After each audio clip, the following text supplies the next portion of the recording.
오늘 요한복음 3장 1절에서 10절 본문 말씀을 통해서 우리가 함께 증거받고 은혜 나눌 하나님 말씀 제목은 거듭남에 대한 예수님의 교훈입니다. 거듭남에 대한 예수님의 교훈.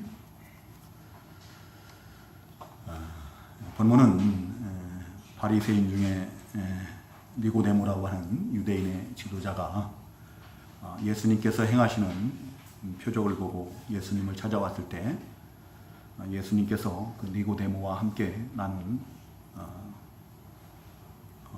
대화의 그 내용의 말씀이죠.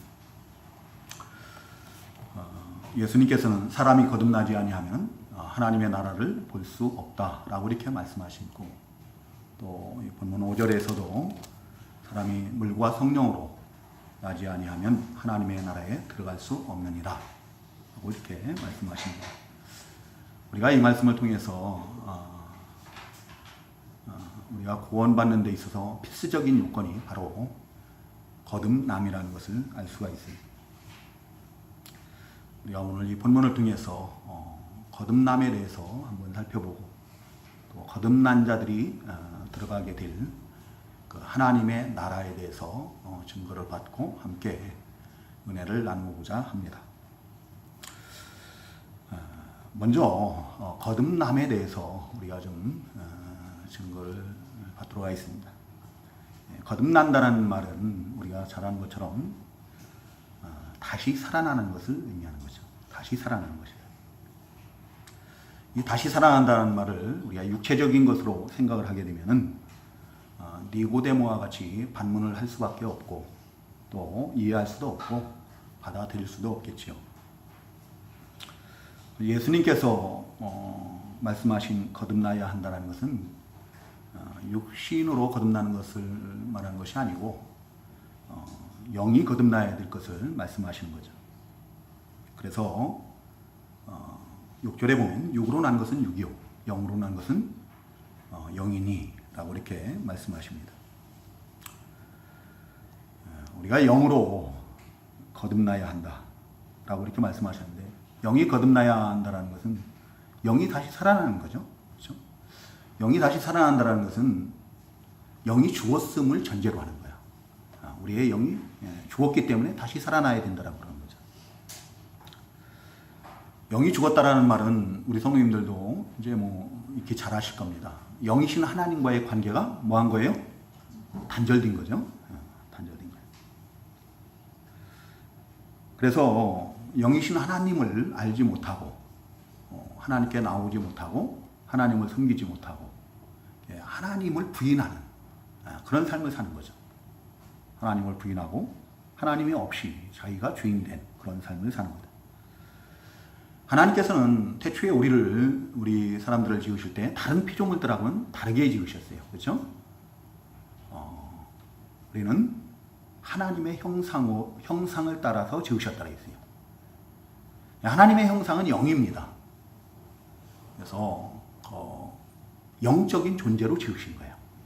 우리를 영적인 존재로 지으셔서 영이신 하나님과 자유롭게 교제를 하고, 또 하나님을 섬기고, 하나님께서 맡겨주신 그 에덴 동산에서 하나님이 지으신 모든 피조물들을 다스리면서 아무런 부족함 없이 살 수가 있었죠.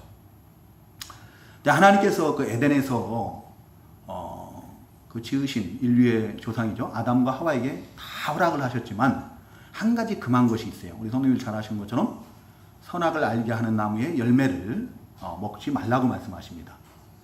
그것을 먹으면은 정령 죽으리라고 말씀해요. 반드시 죽는다라는 거예요. 근데 인류의 조상 아담과 하와가 대표예요. 인류의 대표인 그 아담과 하와가 그 선악을 알게 하는 나무의 열매를 먹습니다. 그걸 범함으로 말미암아서 이제 우리 인생들에게 사망이 들어옵니다. 사망이 들어오는데 육신의 사망만 들어오는 게 아니라 하나님의 형상으로 지음받은 우리 인생들에게 그 영혼이 죽는, 영혼의 사망까지도 들어오는 거죠. 이제 육신도 반드시 죽게 돼 있습니다. 반드시 죽고, 근데 먼저 죽는 것이 뭔가 하면은 영이 먼저 죽는 거예요. 영이. 영이 죽은 그 표가 뭔가 하면은 그 에덴 동산에서 하나님께서 에덴 동산을 거니시면서 하나님의 음성이 들릴 때 아담과 하와가 하나님의 낯을 피하는 거예요. 이전 같으면 하나님께 달려나가야 되는데 하나님께 경배하고 하나님을 찬양하고 막 그래야 되는데 그게 아니고 하나님의 낯을 피해서 동산 나무의 숲 사이에 숨어버리죠. 영이 죽은 거예요. 하나님과의 관계가 단절된 거죠. 이제 그것으로 인하여서 이제 에덴 동산에서 그 아담과 하와가 영원히 추방을 당합니다. 하나님의 나라에서 추방을 당하는 거죠. 그 이후에 이제 아담과 하와의 모든 후손들, 부정모열로 난 모든 이제 후손들은 영이 죽어서 나는 거예요. 그 죄의 싹스로 그 죄의 유전이에요, 유전. 그래서 사람들은 나면서 어떻게 하는가 하면은 죽음을 향해서 가는 거예요. 반드시 죽게 돼 있어요. 죽음을 향해서 가고 영혼은 먼저 죽어 있어요, 벌써. 아담과 하와가 범죄했을 때 영이 먼저 죽었던 것처럼 모든 부정무혈로 나는 인생들은 영혼이 죽어서 나옵니다.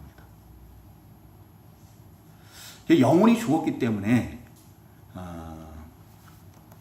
영혼이 죽은 상태. 그래서 그것을 우리가 허물과 죄로 죽었다라고 그러죠. 허물과 죄로 죽었다. 허물과 죄로 죽었을 때 우리의 영적 상태가 어떤 상태인가. 그걸 에베소서 2장 2절 3절에서는 세상 풍조를 따르고 공중권세 잡은 자를 따랐더라. 공중권세 잡은 자는 불순종의 아들들 가운데 역사하는 영, 혹은 마귀, 사탄, 그 지배 아래서 살았다는 거죠. 그것들을 따르면서 마귀를 따르고 그 악한 영들, 사탄의 역사를 따르면서 우리가 살았다는 거예요. 허물과 죄로 죽었을 때는 그 세상 풍조를 따라 하나님을 따르는 게 아니라 뭐를 따라요? 하나님의 말씀이나 하나님의 뜻 이런 것을 따르는 게 아니라 세상 풍조를 따라요. 세상 것을 보고 따라가고 세상 사람들 사는 대로 살고. 근데 그것이 사탄의 지배 아래에서 그게 이루어진다는 거예요. 나도 내가 사탄의 마귀의 그 불순종하는 자들의 아들들의 가운데서 역사하는 영인 그 사탄의 역사를 따라 사는 것을 몰라요. 모든 사람들이 자기가 마귀를 따라 산다고 하는 사람 아무도 없어요. 그러면서 그 가운데서 어떻게 삽니까? 내 육체의 욕심을 따라 살아요. 육체의 욕심을 따라 살고 지금 우리를 한번 딱 생각해 봐야 돼요. 그리고 바로 그 다음에 나오는 말씀이 뭔가 하면은 육체와 마음이 원하는 것을 하며 그래요. 육체가 원하는 삶, 마음이 원하는 그런 삶을 살았다는 거죠. 그래서 본질상 우리는 진노의 자녀였다라고 이렇게 증거를 하고 있습니다. 그게 바로 허물과 죄로 죽은 자들의 영적 상태예요. 영적 상태인데 그런 허물과 죄로 죽은 자들을 하나님께서 이제 다시 살리시는 거죠. 그 살리시는 것이 바로 거듭나는 거예요. 이 거듭남이라는 것은 하나님께서 허물과 죄로 죽은 영혼을 살리심으로 이제 하나님을 알고 하나님을 섬기고 하나님께 나와서 하나님의 인도와 통치를 받는 그런 삶을 살게 된 것이 곧 그런 영적 상태가 바로 거듭난 상태라는 거죠. 근데 우리 스스로는 거듭날 수가 없어요. 자, 내가 죽었다고 한번 가정을 해봅시다. 성도님들, 제가 죽었어요. 죽었으면 제가 스스로 살아날 수 있습니까? 누구의 도움 없이 그냥 제가 스스로 살아날 수가 있나요? 내가 죽었어요. 스스로 살아날 수가 없어요. 우리가 이전에 예수 믿기 이전에는 허물과 죄로 죽었던 상태이거든요. 그래서 스스로는 하나님을 알 수도 없고 하나님 앞에 나올 수도 없고 하나님을 섬길 수도 없고 하나님의 인도와 통치를 받는 삶을 살 수가 없는 거죠. 우리 성도님들 고린도전서 1장 21절에 보면은 하나님의 지혜에 있어서는 이 세상이 자기 지혜로는 하나님을 알지 못하므로 하나님께서 전두에 미련한 것으로 믿는 자들을 구원하기를 기뻐하셨다. 그런 말씀이 나와요. 우리 지혜로는, 우리 스스로는 하나님을 알 수 있는 방법이 없는 거예요. 죽었어요. 영혼이 죽었어요. 영이 죽었기 때문에 영이신 하나님을 알 수 있는 방법이 없다. 우리가 거듭나는 것은 우리 지혜로나 우리의 의지로나 우리의 수고나 우리의 노력으로 되는 것이 아니다. 전적으로 하나님의 은혜로만 가능한 거예요. 하나님의 도우심으로만 가능한 거예요. 그래서 우리가 허물과 죄로 죽은 자를 누가 살리셨다고 하는가 하면은 에베소 2장 1절 5절에 보면은 그가 허물과 죄로 죽은 너희를 살리셨도다 라고 말씀해요. 그가 누구예요? 이봉주 목사예요? 아니죠. 하나님께서 살리신 거예요. 하나님께서 살리시는 거예요. 뭐 내가 똑똑하고 내가 열심히 노력해서 내가 열심히 교회 다녀가지고 내 의지로 내가 다른 사람들보다 더 많이 배워가지고 내가 지혜로워서 내가 거듭난 것이 아니라는 거예요. 하나님께서 우리를 살리셨다라고 이렇게 말해요. 그래서 에베소서 2장 8절에서는 우리가 구원받은 것이 우리에게서 난 것이 아니고 하나님의 은혜이고 하나님의 선물이라고 이렇게 증거를 합니다. 하나님께서 이처럼 허물과 죄로 죽은 우리를 이제 다시 살리시는데요.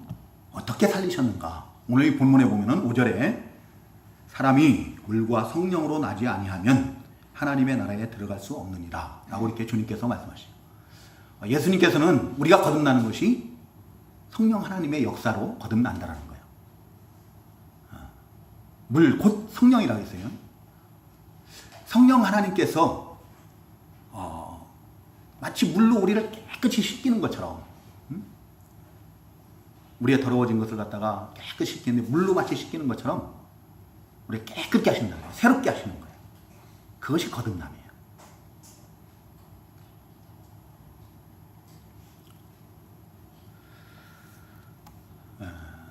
근데 성령께서 우리를 거듭나게 하실 때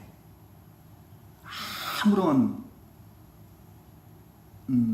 조건이 없는 가운데서 우리를 거듭나게 하시는 게 아니라는 거예요. 하나님의 말씀을 가지고 성령의 검인, 날선 검인 그 하나님의 말씀을 가지고 우리를 거듭나게 하신다. 하나님의 말씀을 들을 때, 하나님의 말씀이 선포되어질 때, 복음이 선포되어질 때 성령께서 감화감동 역사하시는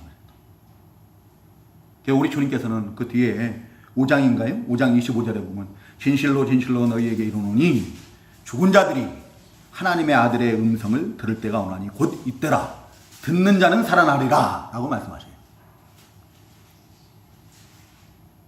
영이 죽은 자들이 하나님의 아들의 음성을 들을 때가, 우리 주님의 음성을 들을 때가 온다는 거예요. 성령께서 역사하시면은요, 모든 하나님의 말씀을 우리가 하나님의 음성으로, 하나님의 말씀으로, 우리 주님의 음성으로 듣게 되는 거예요. 그러면 살아나는 겁니다. 죽은 자들이 살아나게 됩니다. 하나님의 말씀을 들을 때, 하나님의 말씀이 선포되을 때 성령께서 역사하시면은 우리의 심령이 변화되는 거예요. 우리의 마음이, 우리의 생각이 다 변화되는 거예요. 고침받게 됩니다. 깨달아 알게 돼요. 전혀 알지 못하던 것들을 깨달아 알게 되고 내 인식의 변화가 와요. 내 마음이 변화가 됩니다. 내 삶, 행동이 변화가 되게 됩니다. 말씀이 없이 거듭난다라는 것은 글쎄요, 뭐 그런 경우도 있을런지 하나님의 특별한 역사면 그럴 수도 있겠죠. 하나님의 특별한 역사는 바울사도 같은 경우 이제 그런 경우겠죠. 거의 바울사도 같은 경우가 그런 경우인데 대부분은 복음을 통해서 하나님께서, 성령님께서 거듭나게 하십니다. 베드로전서 1장 23절에서는 너희가 거듭난 것은 썩어질 씨로 된 것이 아니요 썩지 아니할 씨로 된 것이니 살아있고 항상 있는 하나님의 말씀으로 된 것이니라 라고 말씀하죠. 또 야고보서 1장 18절에서도 진리의 말씀으로 우리를 낳으셨느니라 라고 이렇게 조언을 하십니다.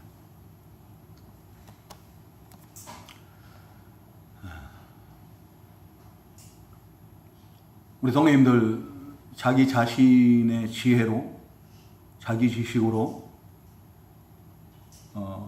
거듭날 수는 없습니다.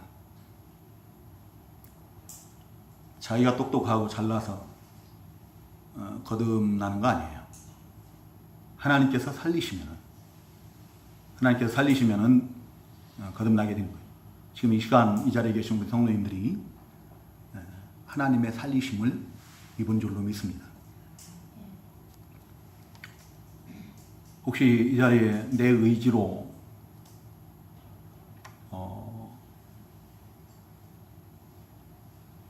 와 계신 분들이 계시다면 하나님의 긍휼을 구하시기 바랍니다. 하나님의 도우심, 하나님의 은혜를 구하시기 바랍니다. 내 의지가 아니로 하나님의 은혜로 내가 거듭나서 참으로 하나님 앞에 나오는 것이 기쁘고 즐겁고 감사하고, 그래서 우리 주님을 사랑하는 마음으로 충만해서 자원함으로 나오는 그런 자들이 될 수 있게 달라고 기도하시기 바랍니다. 근데 이게 성령으로 거듭난다는 것은요, 우리가 거듭나는 것은 육적인 일이 아니거든요. 영적인 일이기 때문에 외적으로는 이게 드러나지가 않아요. 잘 드러나지 않고 보이지 않고. 그래서 오늘 본문에 보면 우리 주님께서는 바람에 비유를 합니다. 성령의 역사를 바람에 비유한다. 8절에 보면 바람이 임의로 불매 네가 그 소리는 들어도 어디서 와서 어디로 가는지 알지 못하나니 성령으로 난 사람도 다 그러하니라.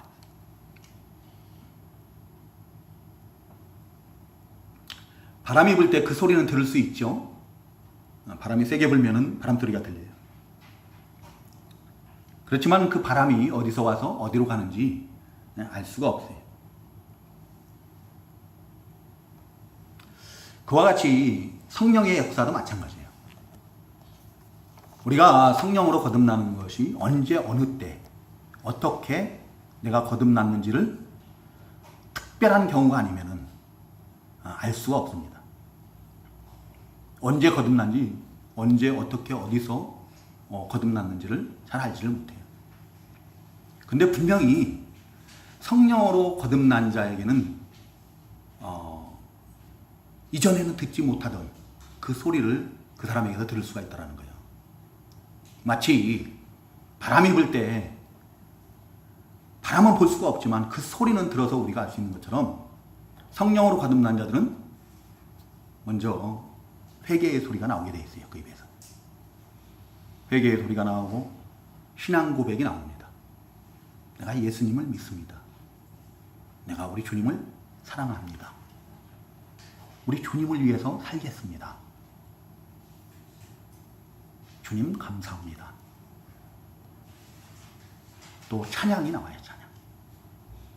또 예수님을 증거하는, 복음을 증거하는 그런 말들이 그 입에서 나옵니다. 우리가 그런 것을 통해서 그 사람이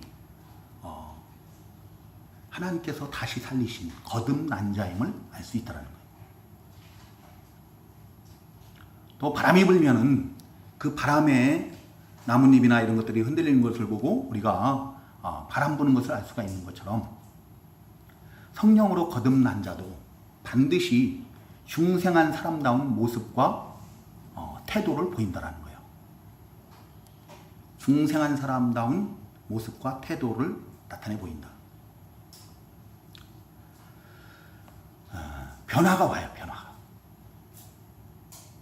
그 변화가 전인격적으로 이루어지는 거예요. 전인격적으로. 그러니까 지식, 지정의, 그러니까 지식과 감정과 또 의지, 이런 부분에서 전체적으로 그 변화가 나타난다. 이전에는 하나님의 존재를 인정하지 않았었던 사람. 그래서 하나님의 뜻을 인정하지 않고 부인하고 그랬던 사람이 이제 하나님에 대해서 전혀 관심을 보이지 않던 사람이 갑자기 하나님에 대해서 알고자 해요.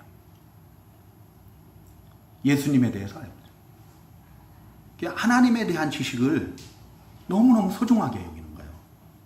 마치 바울 사도가 빌립보서 3장에서 증거하는 것처럼 예수님을 아는 지식이 가장 고상해서 자기에게 유익하던 모든 것을 다 해로 여기고 배설물처럼 여겼던 것처럼 예수님을 알아가는 데 있어서 하나님을 알아가는 데 있어서 방해가 되는 것은 다 그냥 해로 여기는 거예요. 방해물로만 여기는 거예요. 배설물같이 더러운 것으로 여기는 거예요. 그것을 다 버려버리는 겁니다. 미련 없이 다 버리는 거예요. 그래서 하나님을 알아가기 위해서 하나님을 아는 지식이 너무너무 좋아서 어떡합니까? 이제 하나님에 대해서 계시하고 있는 하나님의 말씀을 보게 돼요. 하나님의 말씀을 늘 읽고 하나님의 말씀을 자꾸 들으려고 하는 거예요. 예배가 있다고 하면 어떻게 해요? 그 하나님의 말씀을 사모해가지고 하나님을 알기 위해서 하나님의 뜻을 알기 위해서 그 예배에 막 참여하고 그런 거죠. 그리고 하나님의 말씀을 듣기만 하는 게 아니라 하나님의 말씀을 읽기만 하는 게 아니라 그 말씀을 깊이 생각을 해요. 깊이 생각을 하고 그리고 이 세상의 모든 것들을 다 이제 하나님과 관련이 없는 것이 하나도 없다라고 생각하는 거예요. 우리가 지금 비가 오지 않잖아요. 그렇죠? 날이 너무 가물어요. 예수를 안 믿는 사람들은 뭐라고 생각을 합니까? 하나님을 알지 못하는 자들은 그냥 비가 안 온다, 날이 가문다 이거예요. 그래서 곡식이 자라지 못하고 물이 말랐고 너무 어렵다 그거죠. 근데 예수를 믿는 사람들은 하나님을 아는 사람들은 거듭난 사람들은 이것을 하나님 입장에서 생각을 하는 거예요. 왜 이 땅에 하나님께서 비를 내려주시지 않을까? 이전에는 하나님을 전혀 생각하지 않았는데 하나님께서 비를 내려주시지 않으면 이렇게 살기가 어려운 것이구나. 하나님께서 지으신 모든 피조물들이 하나님의 권세 가운데 있구나. 하나님의 다스림 가운데 있구나. 하나님께서 비 하나만 안 내려줘도 모든 피조물들이 하나님께서 지으신 것이기 때문에 살 수가 없구나. 이 모든 만물들이 살아가는 것은 오직 하나님의 은혜구나 라는 것을 생각을 하게 된 거예요. 다 하나님과 관련해서 생각을 해요.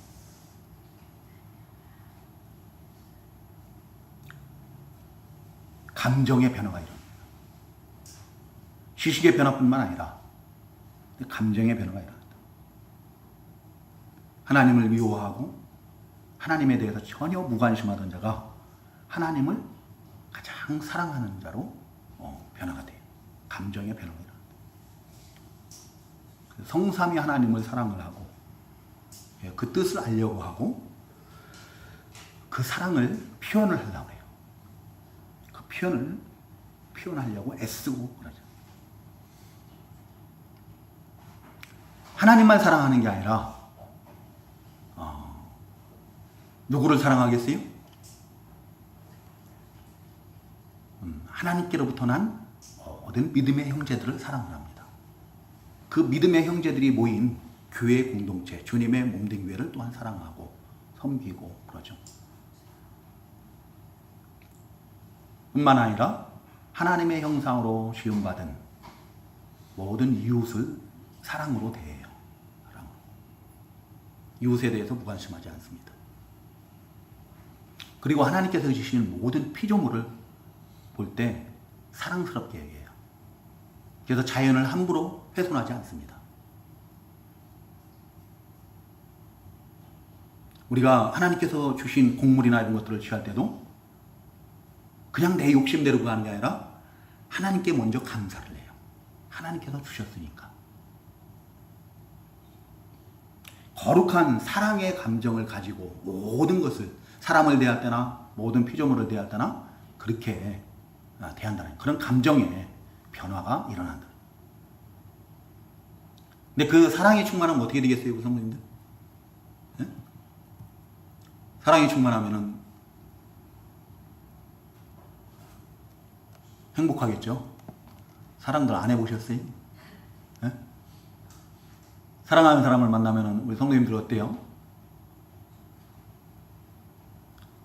사랑하는 사람들을 만나면은 행복하죠. 기쁘고 즐겁고. 사랑에 눈이 멀어버리면은 정말로 기쁘고 즐겁고 이쁜 것밖에 안 보이죠. 우리 한국 사람들은 이 눈이 이렇게 다 째졌잖아요. 그죠? 그 외국인들이 그래서 저 유럽 사람들 이런 사람들이 한국 사람들 놀릴 때, 동양 사람들 놀릴 때 막 이런다며. 요번에도 뭐 누구 축구 선수가 그랬다고 그러는데 동양인들을 비하하는 표현 중에는 눈이 조그만해도 이뻐 보이고 키가 작아도 이뻐 보이고 키가 커도 이뻐 보이고 다 이쁘고 아름다워. 감정의 변화가 있어요. 그 사랑의 감정으로, 거룩한 그런 사랑의 감정으로 모든 것을 대하게 된다. 그리고 의지의 변화가 일어나요. 의지. 하나님을 사랑하고 이웃을 사랑하고 모든 피조물을 사랑하기 때문에 그 사랑의 근거에서 모든 것을 활동을 하고 또 움직이려고 하는 그런 고귀한 의지, 힘을 하나님께로부터 공급을 받게 돼요. 중생한 사람은요, 거듭난 사람은 수동적으로 어떤 마지못해서 피치 못해서 이렇게 무엇을 하지 않습니다. 전 정적인 태도를 가지고 살아가는 것이 아니라 사랑을 적극적으로 실천하는 활동적인 사람으로 변화가 된다는 거예요. 하나님을 기쁘시게 하는 일이 무엇인가를 추구하고 또 하나님께서 기뻐하시는 일을 할 때 자기 힘으로 하지 않아요. 자기 부패성을 알아요. 자기의 무능함을 알고 그래서 자기를 의지하지 않고 하나님의 공급하시는 능력, 힘을 의지해서 모든 것을 해나간다. 그래서 당연히 어떻게 해요? 뭔가 이루어진 것이 있으면은 그것을 자랑 삼고 막 젠치하고 막 그러지 않아요. 바울 사도처럼 나의 나된 것은 다 하나님의 은혜로다라고 고백을 하고 하나님께 영광을 돌려요. 성령의 의지에서 노력하는 사람은 이 세상에서 가장 열심히 일을 하는 사람이에요. 가장 열심히 일하는 역동적인 사람입니다. 근데 그 일 자체를 위해서 살지는 않습니다. 그렇게 일하는 이유가 뭔가, 그 목적이 뭔가, 목적이 있어요. 그것을 통해서 하나님의 영광을 위해서. 어떤 분들은 자기가 11조를 한 달에 100만 원 하기 위해서 일하는 사람이 있고 어떤 사람은 1000만 원을 11조 할 수 있게 해달라고 그것을 목적으로 일하는 사람들도 있어요. 일하는 목적이 저 사람 보면 완전히 일벌레 같거든요. 일을 너무 열심히 해. 근데 그 사람이 일하는 목적이 일 자체를 위해서 일하는 게 아니라 하나님의 영광을 위해서 일하는 그런 의지가 반영이 돼서 일을 한다는 거예요. 이처럼 거듭난 사람들은 지정의의 전인격적인 이 변화가 일어난다는 거예요.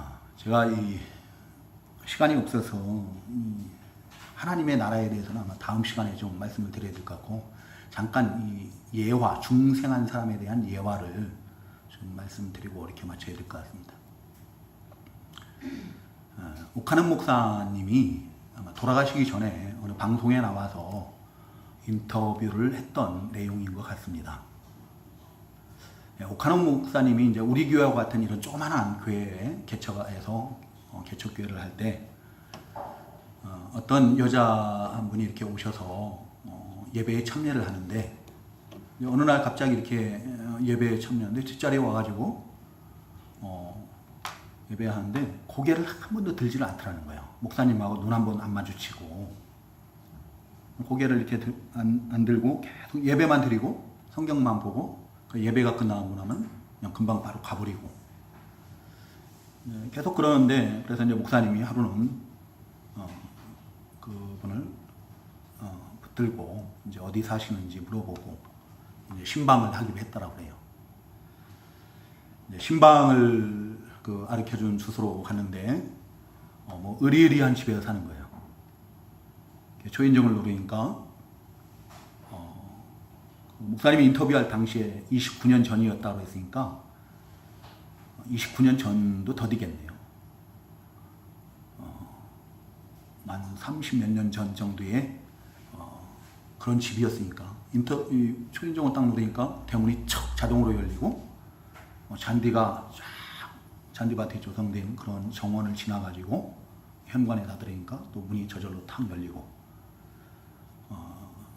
그런 집에 이제 그 성도님이 옷을 정갈하게 입고 기다리고 있더라는 거예요.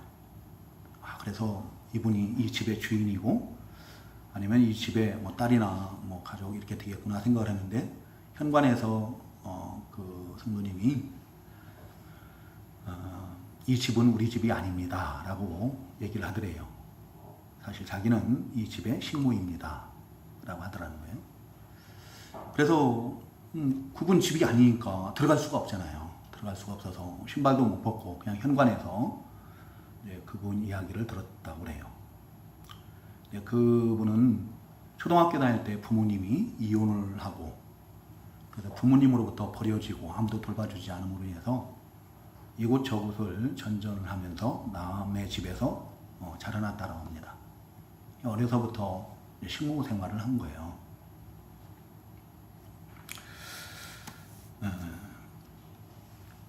근데 그러다가 결혼을 하게 되는데 불구인 남편을 만나서 결혼을 하게 됐다고 합니다. 불구인 남편을 만나서 가정을 꾸리고 살아가는데 그 시어머니한테 매를 맞고 이제 쫓겨나게 돼요. 매를 맞고 쫓겨나고 그래서 이제 자기는 그 불구인 남편과도 살 수가 없는 그런 버려진 사람이구나 라는 그런 낙심, 이제 절망감으로 그 자결을 해요. 자결을 시도하는데 양잿물, 그때 당시에는 뭐 이제 양잿물 그러면 이제 독극물이라고 하죠. 양잿물을 마셔가지고 이제 자결을 시도를 하는데 그때 그 후유증으로 이제 그 기도, 식도가 다 타버렸다고 해요. 그래서 목소리가 새소리처럼 이렇게 나온다. 목소리가 아름답지는 못하냐. 누구랑 얘기하기도 힘들고 또 찬양하기도 힘들고 그런 목소리를 가지게 됐다고 해요. 그래서 이제 병원에 실려가서 다행히 죽지는 않고 또 위세척을 하고 그래가지고 이제 살아났대요. 살아나서 다시 온 집이 바로 그 집이었던 거예요. 근데 그 집에서 이제 식모 생활을 하다가 어느 날 라디오 방송을 듣는데 극동 방송을 듣게 된 거예요. 극동 방송에 어떻게 채널이 맞춰져 갖고 극동 방송을 듣는데 거기서 이제 복음을 듣게 된 거예요. 예수님께서 하나님의 아들이신데 우리를 위해서 세상에 오셨고 또 우리 죄를 대신 감당하시기 위해서 십자가에서 죽임당하시고 또 죽으신 지 사흘 만에 부활하시고 그 주님께서 지금도 우리를 위해서 늘 간구하십니다. 그리고 영으로 우리 가운데 계시고 우리를 성전 삼으시고 우리 안에 내주에 계신다는 그런 말씀들을 들으면서 이분이 그냥 거듭나버린 거예요. 그 복음들을 들으면서 거듭난 거. 그러면 그게 너무 기쁜 거예요. 하나님의 아들께서 그리스도께서 자기 같은 모든 사람들에게 버림받은 아버지 어머니에게 버림받고 시어머니에게 버림받고 불구인 남편에게 버림받고 그런 자기 자신을 위해서 우리 주님께서 세상에 오셨고 또 죽으셨고 그 주님께서 지금도 하나님 보좌 우편에서 하늘나라에서 나를 위해서 기도하시고 또 영으로 내 안에 내주에 계신다. 그 복음을 듣고 너무 기뻐서 즐거워서 날마다 그 방송만 들었대요. 새벽부터 눈 뜨면은 그 방송을 채널을 맞춰놓고 그 그 방송을 듣고 찬양을 배우고 그러면서 이제 자기 자신이 이렇게만 해서는 안 된다라는 걸 그래, 교회를 가야겠구나. 그래서 교회를 찾아간 것이 바로 이제 관원 목사님이 개척하신 그 교회를 찾아가게 된 거죠. 그리고 이제 그 교회에서 신앙생활을 하다가 한 1년 정도 지나고 난 다음에 교회를 이전을 하게 됐대요. 교회를 예배당을 이전을 하게 됐는데 강남에 이전을 하니까 막 성도님들이 오는데 너무 많이 배운 사람들이 오고 너무 부자들이 막 오는 거예요. 그래서 처음 개척했을 때 그 가난한 성도님들이 못 배겨내고 다 떠나더라는 거예요. 근데 그분 한 분만 안 떠나더래요. 그분 한 분만 전혀 기죽는 거 없이 너무나 당당하게 신앙생활을 하는 거예요. 예배위원 또는 헌금위원이 되면은 한복 한 벌밖에 없는 한복. 그래서 봄, 여름, 가을, 겨울 똑같은 한복이래요. 그때가 되면은 잘 깨끗하게 다려가지고 그 옷을 입고 와서 막 너무 당당하게 봉사하고 섬기고 그러다가 이제 교회 건축을 하게 되는데 2011년도에 아마 목사님이 인터뷰를 하셨는데 그때가 29년 전이라고 했으니까 몇 년도인가 모르겠어요. 82년? 그때 정도 되거든요. 그때에 자기의 전 재산을 갖다가 다 연보를 하는 거예요. 100만 원을. 그때 당시에 100만 원이면 엄청 큰 돈이에요. 제가 알기로는 제가 고등학교 3학년 때가 아마 고3인가 82년도인가 그랬을 거예요. 대학교 1학년 들어갈 때는. 그때 주택복권이 500만 원이었어요. 상금이. 500만 원이면 서울에서 강남 같은 데 집 한 채 사는 거예요. 아파트. 근데 그 5분의 1 가격인 식모살이를 해서 모은 그 돈을 전 재산을 갖다가 하나님 앞에 기쁨으로 탁 드리는 거예요. 그리고 자기보다 못한 자들을 늘 섬기러 다니는 거예요. 실병원 같은데 시간만 나면은 떡 같은 걸 해갖고 가고 그 사람들을 떡을 주면서 전도를 하고 복음을 전하고 그런 삶을 사는. 이제 그러다가 어느 겨울날 뭐 감기가 걸렸는지 원래 이제 기도가 안 좋잖아요. 타가지고 식도도 안 좋고 그런데 목이 너무 아파가지고 그 약을 사러 약국에 갔다가 그분이 오늘은 목사님 집에 좀 한번 가봐야겠다라는 그런 생각이 들어서 목사님 집에를 갔대요. 목사님 집에를 갔는데 너무 안 좋으니 몸이 안 좋으니까 이제 누워서 잠이 들었던 모양이에요. 잠이 들었는데 사모님이 보니까 아무래도 이상하거든요. 그래서 목사님 빨리 와보라고 아무래도 이상하다고 보니까 이제 뭐 운명하시는 거예요. 이제 목사님이 품에 안고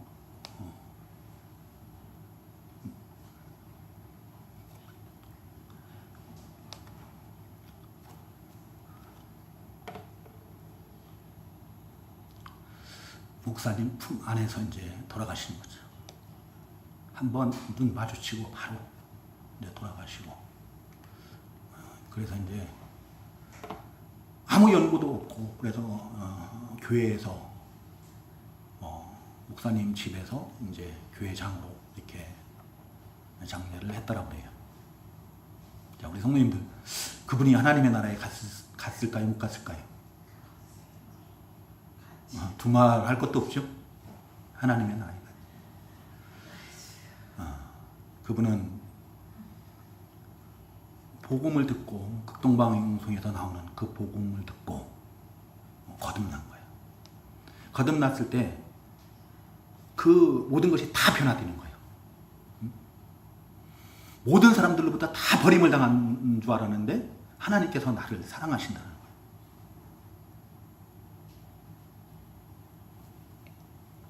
그리고 하나님을 위해서 살기를 결심을 하고 자기의 작은 힘이지만 정말 당당하게 여러분 제가 사랑의 교회를 가봤거든요. 사랑의 교회 가면 그 가정도 가봤어요. 정말 집 하나가요. 우리 예배당보다도 훨씬 더 넓어요. 거실에 놓인 식탁이요. 으리으리해요. 그 성도들 사이에서 살면은 못 배우고 가난하고 그런 사람들은 기죽어서 교회 못 다녀요.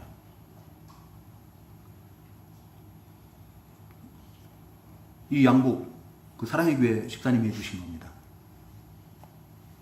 근데 그 중에서 거기 모였던 사람 중에서 최고 가난한 사람이 해준 거예요.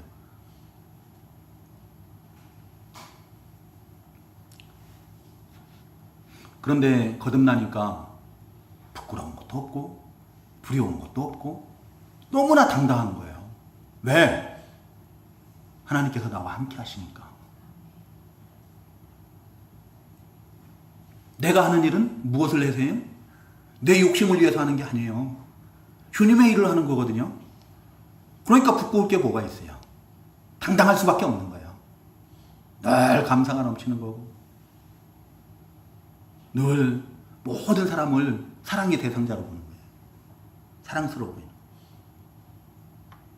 그래서 자기 돈으로 그 식무에서 번 돈이 얼마나 되겠습니까? 그것으로 연보하고 남은 돈으로 떡을 해갖고 가서 그 사람들 영혼을 사랑하니까 그 사람들을 영혼을 주님께로 인도하기 위해서 가서 섬기고 찾아가고 막 그러지 않습니까? 그럼 그분은 이 세상에 사는 동안에 그 예수님을 거듭나서 예수님을 만난 이후에는 이 세상에 사는 동안에 늘 천국이었던 거예요. 천국. 우리 같으면 부끄러워가지고 어디 나서지도 못하고 그 신분 가지고 그럴 것 같은데 그분은 너무 기쁘고 즐거웠던 거예요. 하나님의 나라, 우리 주님께서 여기서 말씀하시는 하나님의 나라는 예수 믿고 죽은 자들이 우리 주님의 그 영혼을 취하심으로 인해서 그 영혼이 들어갈 하나님의 나라, 낙원 천국을 의미한 그것도 맞죠. 또 우리 주님께서 다시 오실 때 이루어질 그 새하늘과 새 땅, 영원한 천국을 말씀하신 것도 맞습니다. 그런데 여기서 말씀하시는 하나님의 나라는 바로 이 세상 가운데서 우리가 봐야 되고 발견해야 되고 우리가 누려야 될 하나님의 나라를 말하는 거예요. 거듭난 중생한 하나님의 사람들이 맛보아야 될 그 하나님의 나라를 말하는 거예요. 이 세상에서 하나님의 나라를 발견하지 못하고 하나님의 나라의 그 기쁨, 즐거움, 평안을 누리지 못한 자가 하나님의 나라에 간다? 글쎄요. 이 하나님의 나라에서 극치의 하나님, 궁극적인 완전한 그 하나님의 나라로 옮기움을 받을 뿐이지. 그래서 이 세상에서 우리가 거듭났다면, 우리가 정말 하나님의 나라 백성이라면 이 세상에서 하나님의 나라의 기쁨과 즐거움과 평안과 이런 모든 것을 누려야 되는 줄로 믿습니다. 그것을 말씀하십니다. 그래서 우리 주님께서는 누가복음 17장 20절 21절에서 하나님의 나라가 어느 때에 임하냐는 그 바리새인들의 질문에 우리 주님께서 뭐라고 말씀하십니까? 하나님의 나라는 볼 수 있게 임하는 것이 아니요 또 여기 있다 저기 있다고도 못하리니 하나님의 나라는 너희 안에 있느니라 라고 말씀하셔요. 또 누가복음 11장 20절에서도 하나님의 나라가 이미 너희에게 임하였느니라 라고 말씀하십니다. 하나님의 나라는 이미 우리 가운데 임한 줄로 믿습니다. 우리 가운데 있습니다. 이 세상 모든 만물은 다 하나님께서 지으신 거예요. 하나님의 것입니다. 하나님이 주인이십니다. 하나님께서 다스리시고 통치하십니다. 우리는 그 세계 속에서 살고 있는 거예요. 내가 거듭났다면은 이 세상에서도 우리는 하나님의 인도와 통치를 받을 수 있고 하나님의 나라 기쁨을 평안을 맛보아 누릴 수가 있다는 거예요. 오늘 이 주신 말씀을 통해서 오늘 함께 하신 모든 성도님들 이 자리에 내가 와 있다는 그것을 통해서 우리 성도님들이 거듭남, 구원을 확신하시기 바랍니다. 그리고 이 세상에 살아가는 동안에 늘 우리 주님께서 함께 하심을 경험하시고 또 하나님의 나라의 그 기쁨과 즐거움과 평안을 맛보아하는 우리 성도님들 되시기를 주님의 이름으로 축원합니다. 마치겠습니다. 기도하겠습니다.